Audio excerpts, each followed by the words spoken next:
子供の時に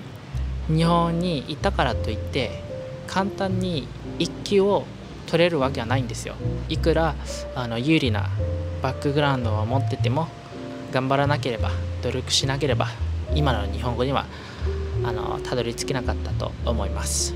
皆さんおはようございます。キラです。今日も日本語で話していきたいと思います。この2週間、動画を投稿してで全てが日本語で話してたんですけど、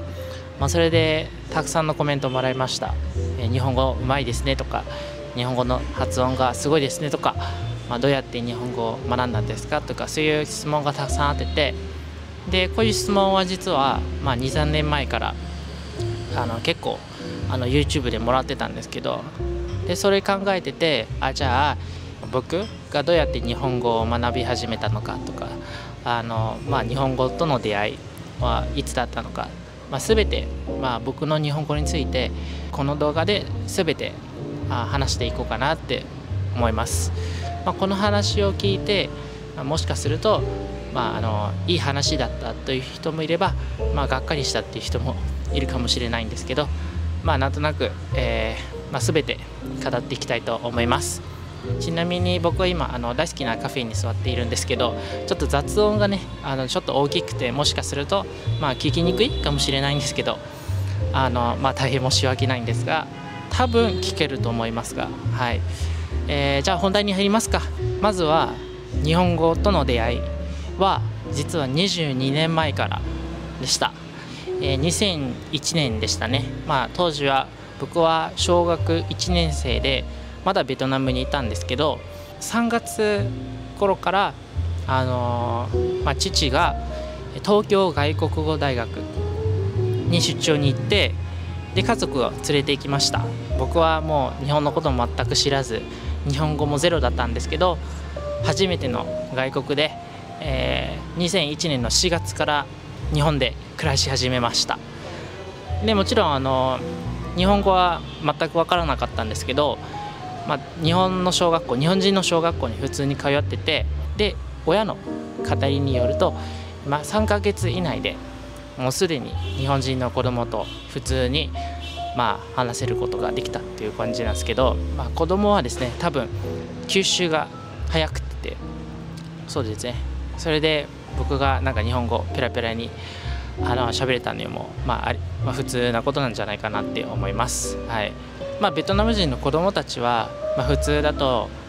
最初に接する外国語は英語だったんですけど、僕の場合は日本語だったんですね。で時間が経つとですね、なんとベトナム語を忘れてしまいました。家で親はいつもベトナム語で話してたんですけど、僕は日本語で返してました。で3年生の1学期の時に、親がもう帰らないといけない、はい。父の出張時期がもう終わっているんですけど、延長することはできたんですけど、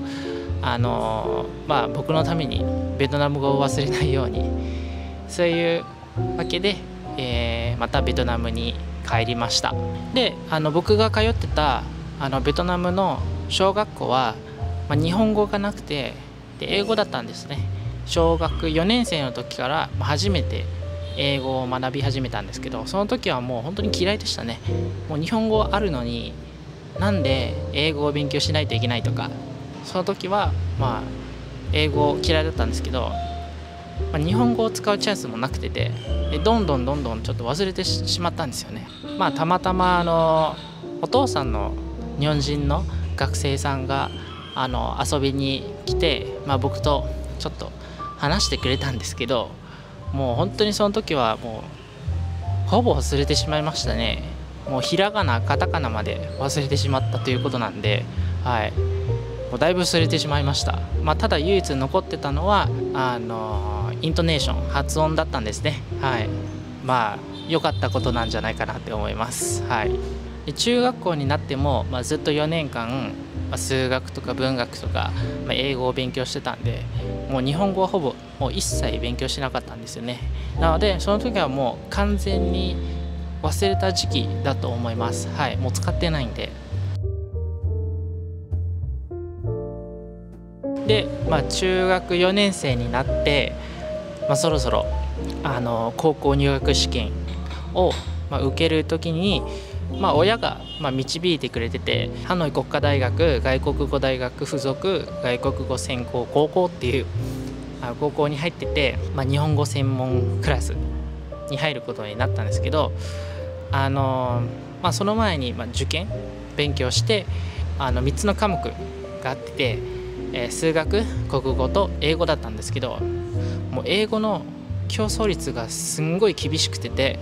正直その時僕もすんごい迷ってたんですよ。自分の英語そんなにうまくないんだけど大丈夫かな。でも良かったことが、僕が受けた時期に初めて日本語で受けることができるっていうことがあって、でお父さんがじゃあ、日本語勉強直そうって僕に言ってましたね。はい、日本語で受けると、もしかしたら、競争率が低いということは受かりやすいことですね。はい、なんで試験まではもうわずか3ヶ月だったんですけど、日本語を再び学び始めました。ででもその時はもうひらがなとかカタカナも忘れてしまったんじゃないですか。なのでそこから基礎から始めましたね。はい、自分でちょこっと毎日ひらがなカタカナを復習して、で同時にお父さんは外国語大学の4年生の、ある、学生さん、家庭教師を雇って僕を教えることになりましたね。はい、すんごい毎日勉強してましたよ。はい、日本語を、使わなくて、だいぶ忘れてたんですけど、逆に復習も早かったんですよ。はい、僕も分かんないんですけど、あっという間にもう普通に日本語が上達してて、もう初級はもう OK で、もう中級にたどり着くぐらいのレベルになってて、模擬試験みたいな感じの問題とかを解いてみて、もうこれいけるんじゃないかなって思って、で試験に受けて無事に、高校に入れました。で、高校に入ってから初めて、日本語中級日本語を学びましたね。でもその時は僕は結構目立ちましたね。はい、発音がとても良くて、しかも日本に住んだ時期があったっていうバックグラウンドがあったので、いつもミニテストを受けて、高得点をもらって、で先生がじゃあキラ君なんでこの質問はこういう答えなのってよく聞かれるんですけど、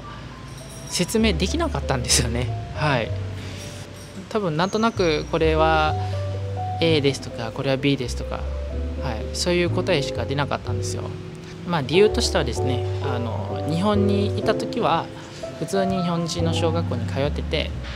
日本語をちゃんと勉強しなかったんですよね。はい、日本語は使ってたんですけど、だから、ベトナム人の学生みたいな勉強し方はしなかったんですよ。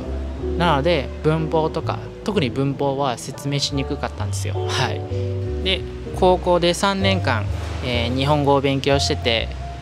自分の日本語は、ある程度上達してきたんじゃないかなと思ってたんですけど、同時に自分のレベルを追い越す友達もいたんですよね。はい、高校3年生になると、やっぱり留学っていう考えは、ありましたね。はい、もう留学したい、もう早く留学したいっていうことで、ちょうどその時にですね、APU という、アジアパシフィック、立命館大学の、団体、僕の高校に来てて、APU の魅力とか、APU で留学する機会とか、そういう、プレゼンをしてて、この大学いいなってもう行きたくなってきて、父に相談したんですよ。父はそんなに興味持ってくれなかったんですけど、 APU に受けるためには英語も必要だったんですよね。でお父さんがじゃあこういう機会であれば、日本語だけでなく、英語もちゃんと勉強しなさいって、 IELTS を受けなさいって言われましたね。じゃあ受けようかと思って、そういうことで英語にシフトしました。はい、朝午後は、学校で日本語を勉強して、で夜は、英語センターに行って、IELTS を勉強してたんですけど、その時はとても大変でしたね。2つの言語をバランスよく維持できることはとても難しかったんで、もうその時はもうほぼ日本語をもうそんなに勉強しなかったんですよね。はい、もう全身全力英語に集中してて、だんだんクラスでの日本語の点数が低くなってしまいました。日本に留学するためには英語が必要っていう、ことが努力になってて、もう英語に集中してて、IELTS のテストを受けたところ、最初は 5.5 で2回目は 6.0 だったんですね。良かったんじゃないかなって思ってました。はい、でも IELTS もらっても親は APU には行かせませんでしたね。父の理想としてはベトナムの大学に入っていて1年間勉強して、そこから、文部科学省の奨学金を受けた方がいいって、それが一番いい選択肢だったんで、結局 IELTS はもう使わなくなってしまって、普通にまた日本語勉強してましたね。はい、高校で。でなんとなく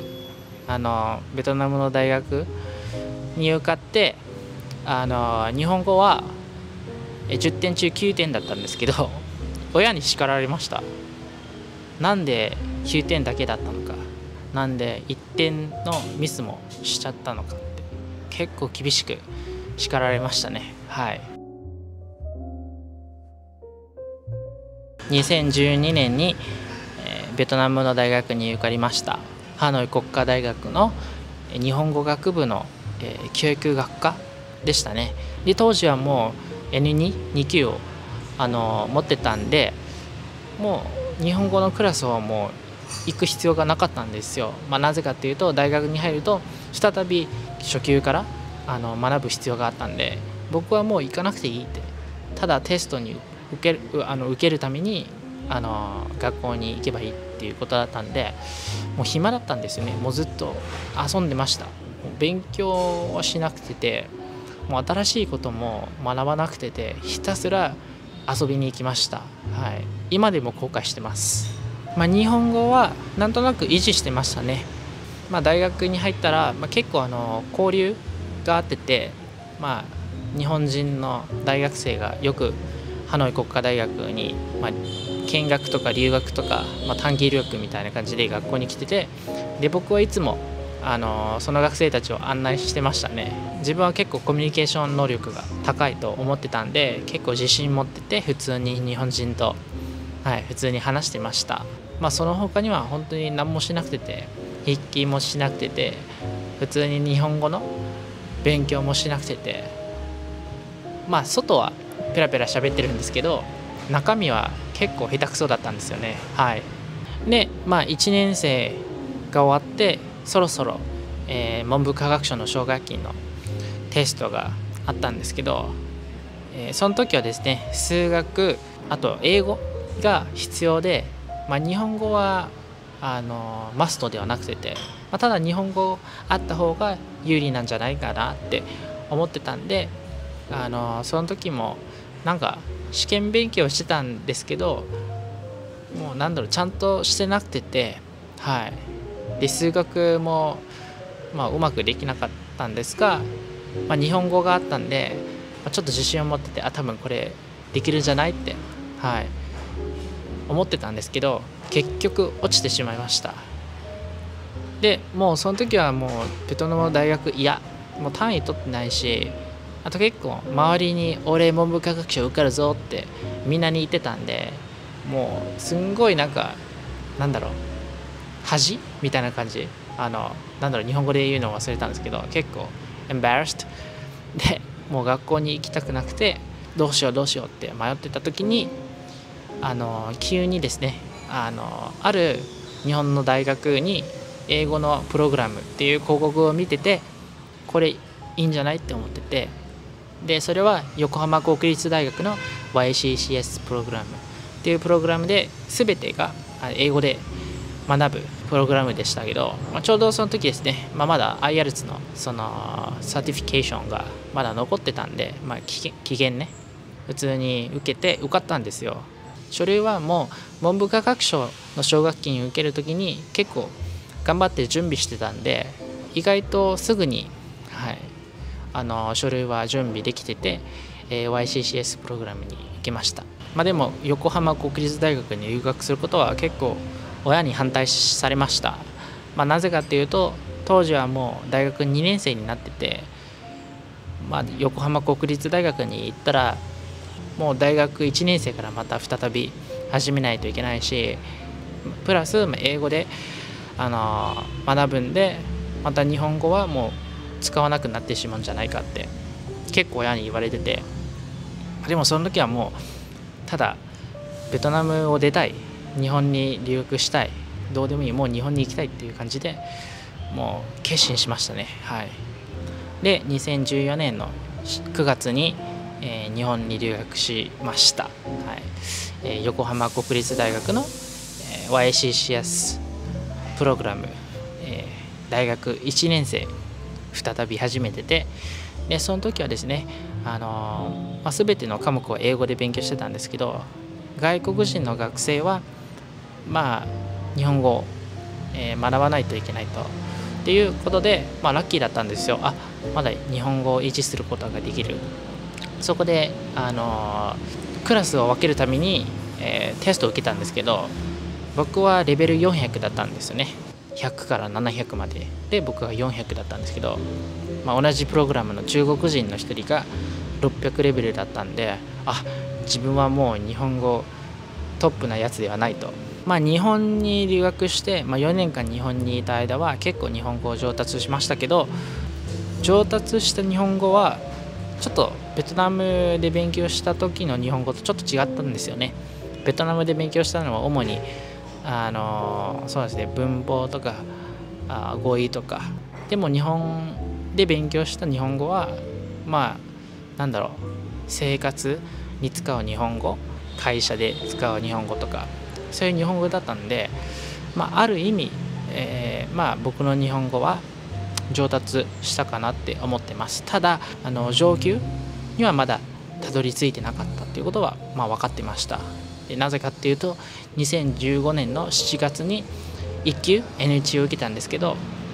結局は90点だけでしたね。100点が合格だったんですが、もう90点だったんで不合格でした。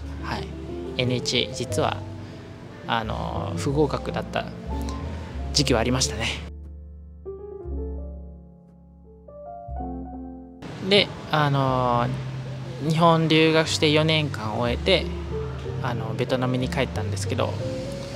その時自分の英語と日本語は結構中途半端な感じでした。上級でもなく、中級は以上だったんですけどね。でそこで考えてたのは、このままじゃダメや、じゃあもうちょっと頑張って両方とも、上達しないといけないと思い、2018年の10月から1年間必死に英語も日本語も勉強して、最終的には IELTS8.0 と、あとは、JLPT1 級は受かりました。最初は90点だったんじゃないですか、2015年で。2019年の7月、ちょうど4年後にもう一度受けたら140点でした。その時はやっぱり満足しましたね。上級まではたどり着いたっていうこと、がすんごい自分にとっては大成功だったかなって思います。で今は N1 を受かってからもう4年間3年間経ってたんですけど、維持してますよ、日本語は。こうやって話しているとか、僕がよくやってるのは毎日日記を書くこと、あとはYouTube で日本語を聞くこと。特にメンタリスト DAIGO の日本語を聞いてます。でメンタリスト DAIGO の日本語は結構日本人でも聞きにくいんで、僕にとってはすんごいいい聴解の練習になってますね。日本語の聴解は維持してますけど、やっぱ最近日記を書いてて気づいたのが、いろいろな漢字忘れてしまいましてねはい、この漢字簡単なのに、見たらすぐ分かるんですけど書けないんですよね、忘れてしまったんで。なんでいやまた再び日本語を学ばないといけないっていう時が来ましたね。はい、でさっきからずっと話してたんですけど、何言ってるかわからないっていう方もいるんじゃないかなと思ってて、じゃあここでまとめようと思います。まず僕は子供の時に2年間半ぐらい日本で暮らしてました。はい、でその時は普通の日本人の小学校に入っていて、日本人のようにいろいろなことを学んでたんで、自然的に日本語を吸収しましたね。ただその後はベトナムに帰って普通のベトナム人学校に入ったら日本語を使わなくなってしまい、日本語を忘れてしまいました。日本語のひらがなとかカタカナも忘れたんですけど、唯一残ってたのはイントネーションと発音でしたね。で高校に入るためには再び日本語を学び始めてて、だんだん上達して、で高校に入ってもまた中級レベルの日本語を勉強してて上達はしたんですが、高校3年生の時になると英語か日本語かそのどっちかにしないといけないっていう迷いがあってて、もう両方バランスすることはできなくて、一時的は英語に集中してて IELTS を受けて、日本語はもうおろそかになってしまい、日本語の点数は結構低くなってしまったんですが、でその後にはまた日本語を勉強を直してて、大学には受かりました。で最終的には、日本の大学に留学して、でも英語で勉強してたんで、自分の日本語は上級までたどり着くのにだいぶかかりましたね。はい、で今は、1級は持ってるんですけど、自分の日本語はそんなに、皆さんが思ったより上手ではないと思います。はい、こうやって話すのは自信があるんですけど、筆記とか語彙とか文法とかになるととても下手くそです。僕よりすごい人はたくさんいると思います。はい、なので、これからも頑張って日本語を維持しながら、ちょっとね真面目にちゃんと日本語を勉強し直そうと思ってます。はい、というわけで、結構長くなってしまったんですけど、最後に、一言だけ言いたいんですが、子供の時に日本に住んでたからといって簡単に一級を取れるわけはないんですよ。もちろん子供の時から日本に住んでたおかげで、今発音はきれいになってるんですけど、一級にたどり着くためには結構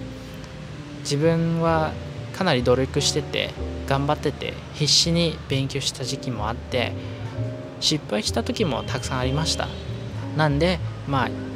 いくら有利なバックグラウンドを持ってても頑張らなければ、努力しなければ今の日本語にはたどり着けなかったと思います。はい、というわけで、今日の動画はこれでおしまいです。皆さん聞いてくれてありがとうございます。では、また次回の動画でお会いしましょう。バイ。